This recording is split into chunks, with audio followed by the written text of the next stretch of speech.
I really do not trust the U.S. government, nor do I trust Wall Street. And we're going to go into what you can do when we come back, because I think J.P. Morgan was just fined for playing games with gold and silver. That's right. So that's why Kevin McDermott is from Lear Capital. He's the guy we speak for. And we've got to get educated. We're not saying don't buy ETFs. We're saying just know what you're buying. You look at world history, Hitler came to power because of he violated Gresham's law. Not he did, but the Germans violated it. Right. Zimbabwe went down because Mugabe violated Gresham's law. Venezuela is in trouble right now because they violated Gresham's law. Yeah. Look at what happened when Nixon took the dollar off the gold standard in 1971. Again, he violated Gresham's law. So most of our problems today go back to Gresham's law, when bad money drives out good money. And that's why Lear Capital, I mean, when I speak for you guys, it's from the heart. I really appreciate it. You know, the funny comic strip in Germany was the guy who goes into the store to buy, a product with a wheelbarrow full of money, and he parked it outside. And when he came out, the wheelbarrow was gone and all the money was still there. The value of the dollar had crumbled. And like you said, this has been happening all the way through history. You know, something unique that I think people get a kick out of is the reeds around a quarter, the little reeds that are on the outside of the quarter. And you know, people always think they're there so you can hold the coin. No. It's untrue. Back in Roman times, the Roman days, they would take a very sharp knife or something and they would just scrape off a little bit of the gold coin. And it kept getting smaller and smaller and smaller, which is basically exactly what you're talking about with Gresham's law, right? And finally, they made the coin smaller, but those reeds were put on the outside of the coin to prohibit people from scraping the gold off the side. You could see the reeds were gone. So, you know, this has been going on a long time with people and governments devaluing the dollar or their dollar.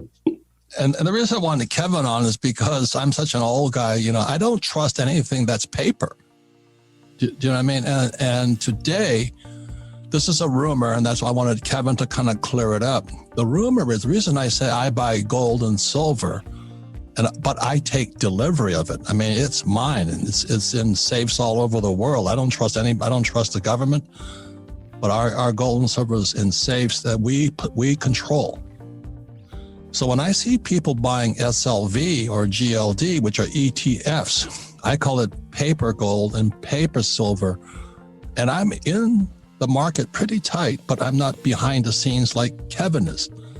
The rumors I hear that for every gold or every silver piece, because I love silver the most, for every piece of silver, there's actually 500 pieces of paper saying they own that silver. You know what I mean? So there's 500 claims or derivatives against that one silver coin.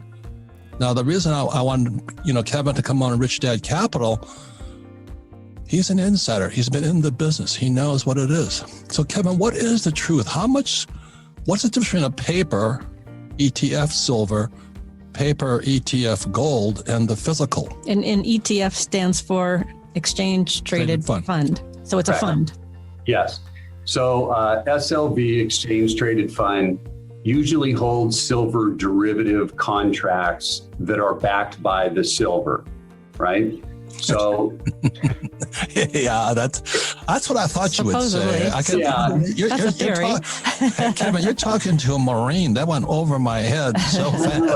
Right. Yeah. So when they say that these are backed by physical silver, they're trying to convince you that the COMEX has enough silver to back all of the contracts, which if you added up all the contracts, you don't need to be a mathematician, you can quickly find that this is a highly leveraged speculative type of the field, but it will go up and down with the price of the silver.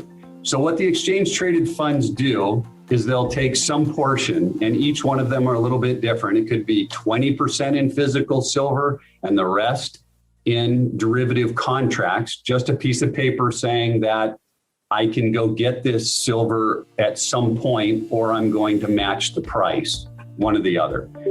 And Kevin, they're betting that nobody's going to go and collect the silver, right? Because if everybody went to collect the silver, it wouldn't be there, correct? Well, yeah, in the exchange traded fund, I don't even know if they're betting that anybody would collect the silver, because if you read the fine print, it says you can take in-kind distribution. Well, in-kind would be a stock. So I'm going to have my silver stock that's backed by these derivatives and a little bit of physical gold, and I'm going to give you another stock as payment if something went wrong and you wanted the physical stuff. You will never get the physical inventory out of one of the exchange traded funds. There's not enough in there to do it. Yeah, in kind comes from the German word Kinder, baby. And so what it means here is this: you go and they say, I gave you $100, and you say, can I have $100 in silver? So no, we'll give you $100 back. Right. They just give you back more paper. Correct. So people get confused with that in kind, thinking they're going to get silver. No, you purchased a paper stock and you will get paper stock back, not physical silver. It's called toilet paper.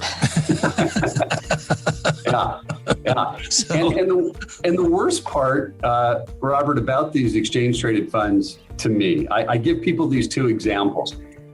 So if you were a customer and came to me and said, I want to purchase an ounce of gold. And I said, okay, great. I'm going to purchase this ounce of gold.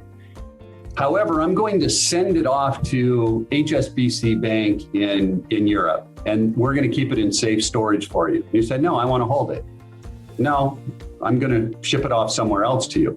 So not only do you have a paper problem, you could have a location problem. If something happens in one of the countries where these exchange traded funds, physical, whatever they have in physical is stored, I don't know how I'm going to get that back either. But then add on another layer and say, not only am I going to ship it off to a different country, I'm going to buy, let's say, half of your physical gold, and I'm just going to give you a piece of paper that represents the other half. If anybody thought about it that way, would anybody buy an exchange traded fund at all? And I doubt it. But people just like to see the up and down in the price and say, I'm going to take advantage of that, not thinking it all the way through, in my opinion. Yeah, and what Kevin's talking about, that's another way they manipulate the price, the actual physical price of the gold or silver. So that's why you see the price going up and down. Just recently, we had the Reddit stock try to attack the silver market, like they attacked GameStop. And GameStop is phony as GameStop is more phony than the COMEX. But anyway, there's so much phoniness going on. That's why I have, Kevin McDermott here from Lear Capital, because he's going to clear this up. But I just want you to know that Kim and I are for real. We actually do own physical gold and silver. It's hidden in different vaults throughout the world because we don't trust confiscation, from 1933 when they took it. But that's how much we are. I really do not trust the U.S. government, nor do I trust Wall Street. And we're going to go into what you can do when we come back, because I think J.P. Morgan was just fined for playing games with gold and silver. That's right. So that's why Kevin McDermott is from Lear Capital. He's the guy we speak for. And we've got to get educated. We're not saying don't buy ETFs. We're saying just know what you're buying.